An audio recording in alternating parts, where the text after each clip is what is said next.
किन्नौर घाटी के ऊपरी गांव की खोज के बाद हमने इस गांव के सबसे प्रसिद्ध स्थल की ओर कदम बढ़ाए, नाको झील। गांव की हर सांस, हर धड़कन कहीं न कहीं इस झील से जुड़ी है।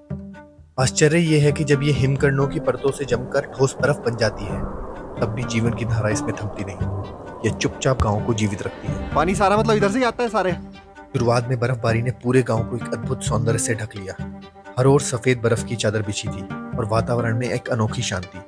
परंतु जैसे जैसे हिमकणों की वर्षा तेज हुई, वही सौंदर्य अब एक भय की छाया सा प्रतीत होने लगा। तभी हमने निर्णय लिया कि अब समय आ चुका है नाको को पीछे छोड़ काजा की ओर आगे बढ़ने का। हमें लगा हमने प्रकृति का वो रूप देखा है जो शायद ही किसी ने देखा होगा, परंतु यह तो बस शुरुआत थी। नाको से काजा की ओर बढ़ते हुए मार्ग स्वयं एक अद्भुत चित्र बन गया। सड़क पर बिछी बर्फ ने काले डामर को भी श्वेत चादर में ढक लिया था और हर मोड़ पर प्रकृति नया रूप धर रही थी। और तभी दृष्टि पड़ी उस जमे हुए झरने पर, जहां जल नहीं अपितु बर्फ की शिलाएं लटक रही थीं।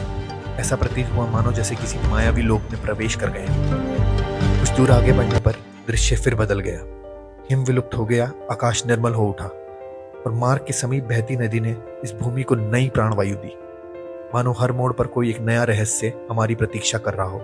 इसी यात्रा के दौरान जब किन्नौर घाटी की गोद छोड़कर हमने स्पीति घाटी में कदम रखा, तो मार्ग पर एक देवी माँ का मंदिर मिला। मन ने कहा, आगे राह कठिन होगी, आशीर्वाद आवश्यक है।